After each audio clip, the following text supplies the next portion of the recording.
สวัสดีครับ สวัสดีค่ะ Welcome to NBT World's The Fireside. I'm Benjamin Rujopagan. And I'm Warisa Nidanat Gomon. Every week we have a fireside chat exploring what's going on in Thailand, diving deep into our latest obsessions. So, over the past several episodes, we've been exploring Thailand's low-carbon travel guide and the many ways that tourism can contribute to a more sustainable future, or at the very least, we can do it in a more sustainable way. So we've looked at destinations that really celebrate local culture and support community livelihoods and encourage travelers to engage more thoughtfully with the places that we actually visit. Now, these experiences show that when you're thoughtful about sustainability, it doesn't have to mean you're doing less, you're experiencing less. In fact, in many cases, it could translate into you experiencing more deeply. So it invites us to form a deeper connection with local communities, their traditional livelihoods, as well as the natural world that you're visiting. So in this episode, we're going to focus on the fourth theme of our low-carbon travel guide, which is healthfulness, which is what the Tourism Authority of Thailand is describing as opportunities to rejuvenate both the body and the mind. So when you hear the term wellness tourism, what comes to mind? I guess I think of ice baths and like onsens and a lot of how do you call it? Like trees and nature. Mm-hmm. What about you? Yeah, I definitely think of like organic ingredients, from all the amenities in a hotel, the way they package things, and also the way they plan different parts or different activities. Maybe they're a bit lower energy. They're not all about adventure seeking necessarily, so things like that, maybe different spa treatments, things like that. That's probably what comes to mind for me. So at first glance, wellness tourism, it doesn't necessarily have a direct correlation with sustainability. I think one is about personal wellness and the other is about the wellness of the environment, right? But if you look more closely, they can become very intertwined. The more you care about the environment, the more healthy the environment can be. Sometimes that can translate into better health for you as well, especially if you're thinking about how to keep things organic or how to keep things natural, and not bring too many chemicals or artificial synthetic chemicals into your life. So many of the experiences that we're going to feature in these routes are rooted in local knowledge, natural landscapes, traditional food systems, and community-based tourism. Now, what's really interesting is that wellness can mean different things in different places. Right. And so for this fourth episode in our low-carbon lifestyle journey, we're visiting Thai Wellness Escapes, exploring how Thailand is reimagining tourism as a way to reconnect with ourselves. Now, when people think about wellness tourism, they often picture, luxury spas, yoga retreats, or expensive health resorts, or at least that's what I think about. Mm-hmm. But one of the great pillars of health is the way we eat. Now, our first stop takes us to the historical Siamese capital of Sukhothai. And that is where we meet the Kanchanaburi community in Tung Saliem district. This is a very small valley settlement near the Lampang border, and it's surrounded by rice fields and agricultural land. The community has built its tourism experience around a concept they call food as medicine. I think that's a very, strong idea. I often think, you are what you eat, right? And how you diet, anybody who's talking about fitness or getting into fitness shape, they talk about how the kitchen is like 80% of, getting in shape is what you put into your body, right? So I don't think this idea is particularly new, but for generations, many Thai communities did draw a close relationship between food and health. I think there's many herbs and we're blessed with many tropical ingredients to make our food very sort of medicinal and have a lot of medicinal properties. So certain herbs are believed in Thai cuisine to help the body recover from illness. Certain vegetables are associated with particular health benefits, as we all know, and meals are often designed around seasonal ingredients that are available in the local environment. So today, Thai Chanasuk invites visitors to explore that relationship between food, well-being, and community life through a series of these hands-on experiences. And one of the community's signature activities, it introduces visitors to the herbs and vegetables that form the foundation of local cooking.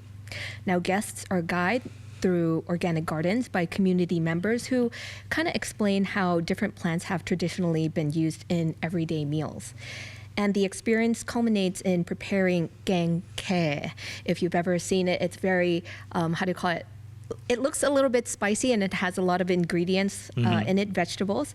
And this is a lana or northern Thai vegetable soup made from a mixture of local herbs and seasonal produce, including wild beetle leaves, long beans, acacia leaves, eggplants, and sesbania flowers. Now, what's really interesting about dishes like gang ka is that they reflect a really, well, I would say an older understanding of nutrition because they're not focusing on individual nutrients or individual supplements. Communities are developing these recipes that combine a wide variety of ingredients into a single meal. Like you said, that there's many different vegetables and ingredients in the curry. Now, the result is a food that is both practical and deeply connected to the local ecosystem, what is actually available in the environment. So this activity highlights another aspect of low carbon travel, which is local sourcing, what you can find nearby. Now, most of the ingredients are grown within the community itself, so that's very good. That's very, very low carbon when you don't have to transport the ingredients a far distance. And that reduces the need, like I said, for transportation to support local agricultural wisdom. Right. And it's not all about gastronomy when it comes to, Thai Shanatsu. Visitors can also learn basic embroidery techniques using surplus fabric that might otherwise be discarded. So participants create simple designs inspired by nature, including fish, birds, and flowing water patterns. While embroidery may seem unrelated to wellness at the first glance, activities like these have become increasingly popular in conversations about mindfulness. Now, the repetitive nature of stitching, it kind of encourages concentration and patience, requiring participants to focus on a single task for an extended period of time. I know that's true for me as well. Like sometimes when I'm coloring, all I can do is focusing on what color pencil do I want to pick up now. But even though it's like different colors and stuff, you're still focusing on a single task, which is like penciling in something. So I totally get that. I think that when you are forced to focus on a single thing for a long time, that can be so healing, especially when we are stuck in this kind of, always online, always on our phones kind of environment where, we're just chasing the next dopamine fix, really like sort of doing a digital detox and going really long in on a hobby can be so refreshing, I find. Yes. Every now and then I'll find myself maybe twice a year or something I don't go very often, but I find myself going back to the archery range, and there's something so meditative about just trying to lock in your form and trying to aim at the same target over and over again and just getting a little bit better, a little bit better, a little bit better, and you just zone out. So I definitely see the point of embroidery in this case. In many ways, it's a reminder that not every wellness activity has to involve exercise or some sort of treatment, right? Sometimes it's just the act of slowing down and working with your hands that can be really restorative. So the activity also represents the principles of sustainability through upcycling, because these are, like you said, they're surplus fabrics, right? So all of these fabrics that would have just gone to the landfill, now we can do something meaningful with them, right? And so this can turn what would have been scraps into nice keepsakes that you made by yourself. I love that. A nice little memory for your trip. Now, the final experience encourages visitors to explore the surrounding landscape by bicycle, another low carbon activity. Now, the route passes through rice fields, village roads, local markets, canals, and traditional homes, offering a glimpse into everyday rural life. Now, for those looking for a broader view of the area, the ride can extend towards Doi Tin Ka Hill, which overlooks the community and provides great views of the Khao Luang Sukhothai mountain as well. That's incredible. I didn't really realize that the geography of Sukhothai is very varied. It's very, it's not like Bangkok where it feels very flat, I guess. Ayutthaya also feels kind of very flat, but Sukhothai is a bit further north as well, right, than the other two. We just kept moving down that river. So cycling has been a very common feature of many of these low-carbon tourism experiences because this is an alternative to the motorized transportation that allows travelers to engage more directly with their surroundings. And it changes the pace of the travel itself by slowing down. Visitors get to experience the landscape very gradually, and they can pick up details and take in the surrounding environment in a way that they normally wouldn't have if they were walled off in a car, in a minivan, in a bus. So the entire itinerary of Sukhothai has a carbon footprint of approximately 40 kilograms of carbon dioxide equivalent per person. Very little, I think. Very little. 40, yeah. Yeah. So that was Sukhothai. Now we're going to head to Kanchanaburi. And that's where our next destination is. And in the western province of Kanchanaburi along the River Kwe, Rock Valley Hot Spring and Fish Spa combines natural surroundings with a variety of wellness activities designed around rest, recovery, and relaxation, a triple R right there. Now, for centuries, cultures around the world have been drawn to naturally heated waters, believing that they could help relieve fatigue, soothe muscles, and promote overall well-being. What I find really fascinating about hot spring culture is really how universal it is, I think, because, like you mentioned, there's the Japanese onsen, but there's also Icelandic geothermal lagoons, and of course, the Roman bathhouses. So people across different civilizations have independently arrived at similar conclusions about the healing properties of warm, mineral-rich waters. So at Rock Valley, that tradition serves as the foundation for a series of experiences that encourage visitors to slow down and reconnect with both nature and themselves. And the centerpiece of the destination is a collection of 15 hot spring pools. 15, guys. Now, each of them are infused with different herbs and botanical ingredients. Visitors can move between pools maintained at temperatures of approximately 38 to 42 degrees. So that's pretty hot. Experience a range of herbal infusions that include ingredients such as roselle, butterfly pea, coffee, and green chiretta. The broader appeal lies in the combination of warm water, natural surroundings, and the uninterrupted relaxation, right? The experience concludes with a fish spa, which adds a lighter and more playful element to the activity, which is otherwise focused on relaxation and recovery. Have you had a fish spa? I think I have had one a long time ago. It's very ticklish, so I wouldn't. If you're a very ticklish person, don't do it. Right. Now, the second activity introduces visitors to natural clay therapy, a practice that has been used in different forms for thousands of years. Now, the experience begins with a soak in the hot springs before mineral-rich clay is applied to the skin. Traditionally, clay treatments have been valued for their ability to cleanse, cool, and soften the skin, although their appeal often extends beyond cosmetic beliefs or benefits. Now, rather than taking place in an enclosed treatment room, the activity unfolds against the backdrop of the River Kwe, which, made famous by a bridge over the River Kwe, right? And the surrounding forest as well. So this transforms the experience from just a simple beauty treatment into something that's closer to an immersion with the natural environment. And this reflects a recurring theme through wellness tourism, I think, which is that the environment itself can play a role in helping people relax and recharge. I know that we're very far away from any kind of greenery here right now in Bangkok, so I could really use time to relax and recharge in nature. Right. And the final activity focuses on movement this time. Movement, mindfulness, and of course, recovery. Now, visitors participate in a combination of meditation, which includes Tai Chi, yoga, and stretching exercises designed to improve flexibility, circulation, and just overall well-being. Now, the session also incorporates local stretching techniques, including the use of fan palm stems as a traditional aid for relieving muscle tension and improving mobility. I've never seen that done. I love to see that. Yeah. So I think what makes practices like Tai Chi and yoga so enduring is that they're not trying to necessarily tear the muscle and build it back up. It's not a bodybuilding thing. It's not a vanity thing. There's an emphasis on slowing down. Unlike many modern fitness programs that are thinking about your performance and your intensity, these disciplines encourage participants to pay attention to the way they breathe, their posture, how they're positioning themselves, and their balance.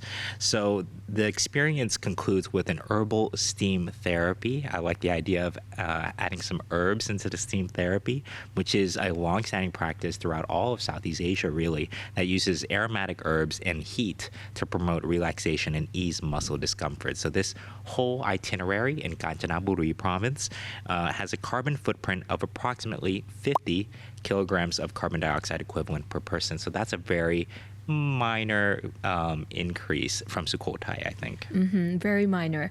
So that was Kanchanaburi. Now we're heading over to somewhere different. And our next destination takes us to Krabi. It's a province best known for its beaches and sands and islands, of course. But away from the Andaman coastline, another tourism story is taking shape in Klong Tom district. The area is a home to several natural attractions, including the Emerald Pool, the hot waterfall, and a rare natural salt hot spring. Now, together, these sites have inspired efforts to transform Klong Tom into a wellness destination centered on health, nature, and sustainable tourism. One of the organizations helping drive that vision is Amata Ya Wellness, located in Bana community. Now, rather than operating as a standalone spa and resort that's sort of carved out of the community, Amataya forms part of a broader initiative known as the Klong Tom Heritage. Now, this is a long-term project that aims to develop the area into a wellness hub inspired by the concept of blue zones. Now, these are places where healthy lifestyles, community well-being, and longevity are actively supported. And also, blue zones are known as places where people experience incredible longevity for whatever reason of their lifestyle, like the Mediterranean region, Greece. There are places where people live over 100, and so that is the sort of original definition of a blue zone. And they're trying to create a blue zone here in Krabi, right? So the project brings together natural resources, traditional healing practices, healthcare services, local businesses, and community tourism. And as a result, visitors aren't just experiencing individual wellness treatments where, everything is very secluded and separated from each other. They're getting the glimpse of a larger effort to build an entire destination around wellness. So that vision is really reflected, I think, in the experiences that they offer here. You get to soak in rare salt hot springs. You get to learn about local herbal traditions and also the roles that they play in everyday life. Right. And the centerpiece of this all is the experience of the salt hot springs. So unlike most hot springs, which contain fresh water enriched with minerals from underground rock formation, these springs possesses a natural saline composition. Very interesting. Now, the result is a bathing experience that combines the warmth of a hot spring with the mineral content more commonly associated with seawater. Visitors spend time soaking in the pools while learning about the unique geology that makes the site possible. That's right. The warm, mineral-rich waters have really made the springs a focal point for wellness tourism and have attracted travelers who are looking for an alternative, I would say, to the more conventional spa experiences. Now, more broadly, I think the springs highlight how local natural resources can become the foundation for really distinct tourism experiences. Rather than constructing artificial attractions, the community has built a wellness offering around a rare natural phenomenon. Now, the second activity, we're in Thailand. Of course, we cannot go without the massage or the Nuot Thai. Now, today, Thai massages can be found in cities around the world, but its origins are rooted in centuries of traditional knowledge about movement, flexibility, and physical well-being. Practitioners use a combination of stretching, pressure techniques, and assisted movement to help relieve tensions and improve mobility. Yeah, I think experiencing a Thai massage in a setting like Ban Na really provides more context to understanding its role within Thai culture, because you're not just like in an isolated spa treatment like we've been alluding to, but it's presented alongside the hot springs, the herbal therapies, and other forms of traditional wellness, right? So the experience is a really broader theme that you can find throughout Thailand's wellness industry, that you're blending local knowledge with modern tourism experiences. Now, the final activity shifts the focus from treatment to education this time. Visitors are guided through local herb gardens where they learn about medicinal plants traditionally used in Thai households and healing practices. Members of the local community introduce different herbs, explaining their uses and significance, and guide participants to create their own herbal massage oils. Now, the workshop offers a more hands-on perspective on wellness, showing how many traditional remedies begin in gardens and kitchens.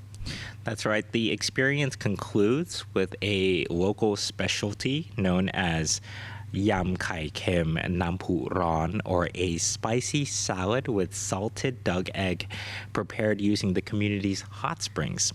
Now, it's a small but really meaningful example, I think, of how the hot springs can influence the tourism activities, but also the culinary traditions in the community as well. So these activities demonstrate how wellness can really be woven into really multiple aspects of daily life.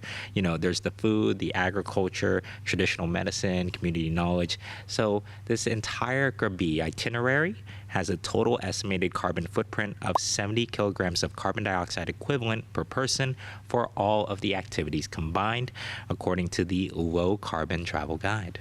Right. Again, so we were in Krabi. Now we're going to move a little bit and we're going to Rayong.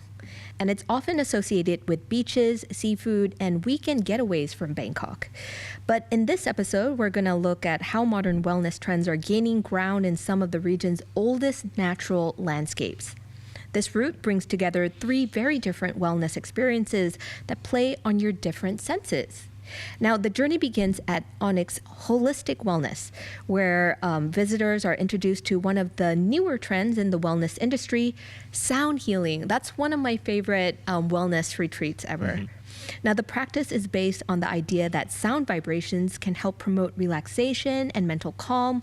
And during a session, participants are immersed in carefully selected tones and frequencies while resting in a quiet environment designed to minimize distractions. This sounds really interesting to me, and I would love to do that. But I know that I love falling asleep to YouTube videos of sound healing and stuff. So it's very relaxing for me, but I've never had it in person. So this would be very interesting to me to try.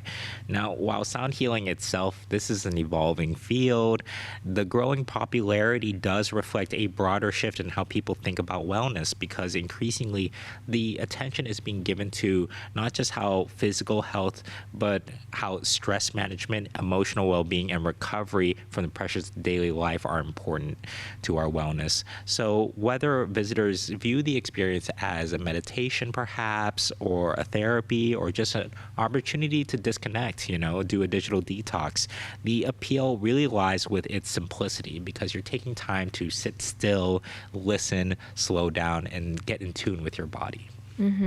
So the second activity moves from indoor wellness practices to the natural environment. At Rayong Botanical Garden, visitors can kayak through Nong Jambrung, a wetland landscape that contains the last remaining white Melaleuca forest in eastern Thailand. The area supports hundreds of plant species and serves as an important habitat for birds and other wildlife. That's right. And unlike many tourism experiences that focus on getting to the destination, kayaking is all about moving slowly through the environment itself. It's all about the journey with kayaking. So the quiet pace really allows visitors to observe details, just like cycling on land. Kayaking is like the cycling of water, So you might notice things that you wouldn't have noticed otherwise, like there are aquatic plants and migratory birds, and really the distinctive character of the wetland forest itself. So these are experiences that highlight an increasingly important connection between environmental conservation and wellness. Now, research consistently shows that when you spend more time in your natural settings, that can reduce your stress, that can improve your mood, and contribute to overall well-being. And that's also why there's such a through line in the Fireside talking about how green spaces are really important here in Bangkok, because when we don't have green spaces, it has a knock-on effect on so many different things in terms of our physical health and our mental well-being as well. That is true. Now, the final stop takes visitors to Misuk Farm, a wellness-oriented destination built around a mature agar wood forest. Now, agar wood has long been valued across Asia and the Middle East for its distinctive fragrance and use in perfumes, incense, and traditional wellness products. At Misuk Farm, visitors learn about the cultivation of agar wood and the process of producing essential oils and related products. That's right. Guests can relax among the trees. They can sample beverages that are infused with agar wood products and learn how local entrepreneurs have created new economic opportunities from sustainable agricultural resources like agar wood. Now, more broadly speaking, the destination really demonstrates how wellness tourism extends beyond the spas and the treatments. In many cases, I think it involves creating environments where people can just spend time outdoors, just get them out of the house, engage their senses, all of their senses, and reconnect with the natural world. So this whole itinerary, if you're interested in Rayong, has a carbon footprint of approximately 50 kilograms of carbon dioxide equivalent per person. Very low. Extremely low. And now we turn it to our audience. Do any of these wellness destinations make you want to unplug and unwind? Let us know in the comment sections of NBT World's online channels. You can find us on YouTube, Instagram, Facebook, and Spotify. Thank you so much for watching, and we'll catch you in the next episode. สวัสดีครับ สวัสดีค่ะ